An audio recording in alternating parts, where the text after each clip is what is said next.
नमस्कार बच्चों, हमारे YouTube चैनल स्काई मेंटर में आप लोगों का स्वागत है। आज हम लोग कबीर दास जी के शब्द के बारे में पढ़ेंगे। ये पार्ट 2 है। कबीर दास की साखियाँ पार्ट 1 का वीडियो बना दिए हैं। इसको देखने से पहले आप उसे ज़रूर देख लें। उस वीडियो का लिंक हम इस वीडियो के आई बटन में डाल दिए हैं।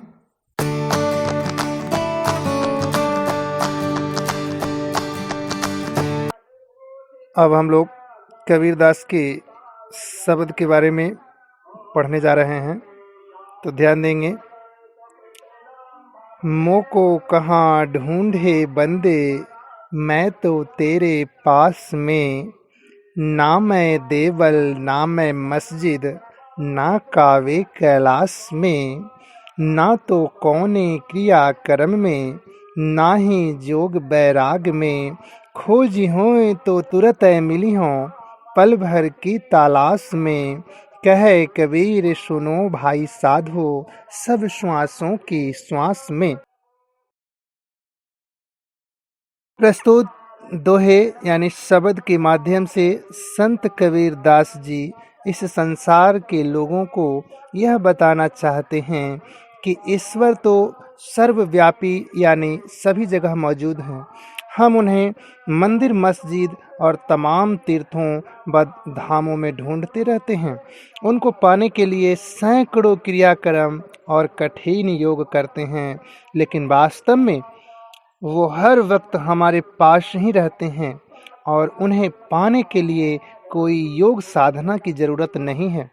अगर कोई भक्त उन्हें सच्ची श्रद्धा और विश्वास के साथ याद करेगा तो वो उसे एक पल में ही मिल जाएंगे। उनकी इन पंक्तियों में ईश्वर मनुष्य से कहते हैं कि हे मनुष्य, तुम मुझे बाहर मंदिर मस्जिदों में कहाँ ढूंढते फिर रहे हो? मैं तो तुम्हारे पास ही हूँ। अगर तुम्हारे मन में मेरे प्रति सच्ची श्रद्धा और विश्वास है तो मैं हर वक्त तुम्हारे पास मौजूद हूँ और तुम मुझे हर प्राणी की सांसों में महसूस कर सकोगे। लेकिन अगर तुम्हारे मन में सच्चाई और आस्था नहीं है तो फिर मैं तुम्हें मंदिर, मस्जिद और कावा कैलाश जैसी पवित्र जगहों पर भी नहीं मिल पाऊंगा। अगर मुझे पाना है तो खुद के अंतर मन में झांक कर देखो, मैं तुम्हें वहीं मिलूंगा। आगे की इन पंक्तियों में ध्यान देंगे। संतो भाई आई ज्ञान की आंधी रे, भ्रम की टाटी सबे उड़ानी, माया रहे न बांधी। हित्ती चित की द्वै यूनी गिरानी, मोह बलिंडा टूटा। तृष्णा छानी परी घर ऊपरी, कुबुद्धि का भांडा फूटा। जोग जुगती करी संतो बांधी, निर्चु चुवे न पानी। कूट कपट काया का निकस्या, हरि की गति जब जानी। आंधी पीछे जो जल बूठा, प्रेम हरि जन भीना।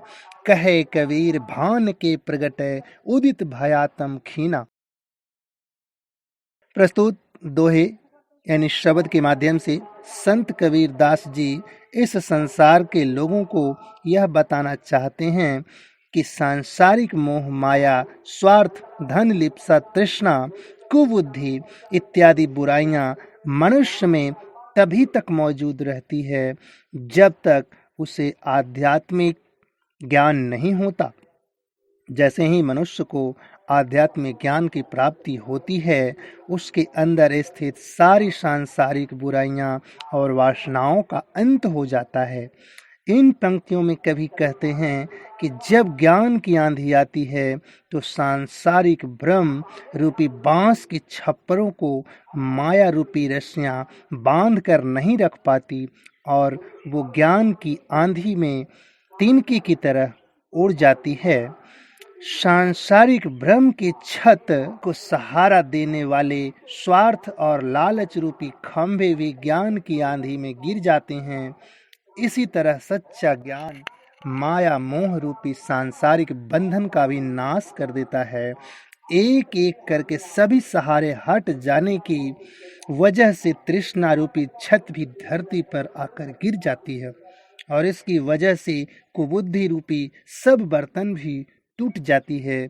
इसके बाद साधु संतों ने अपने योग साधना की कड़ी मेहनत से एक बहुत ही मजबूत छत का निर्माण किया है, जिसमें से अज्ञान और सांसारिक मोह माया रूपी पानी की एक बूंद भी नहीं टपकती है।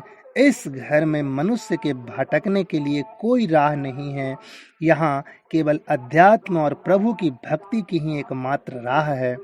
आगे कवि कहते हैं, ज्ञान की इस आंधी के बाद ईश्वर के प्रेम का मधुर जल हर मनुष्य को भिगो देता है और उनके मन के सारे मैल धुल जाते हैं। फिर जब ज्ञान रूपी सूर्य का उदय होता है तो हमारे अंदर स्थित सारे अज्ञान रूपी अंधकार का अंत हो जाता है। अगर आपको इस कविता में कुछ समझने में कठिनाई हुई होगी तो हमें कमेंट बॉक्स में लिखकर ज़रूर बताएंगे, हम उसे दूर करने की कोशिश करेंगे। धन्यवाद।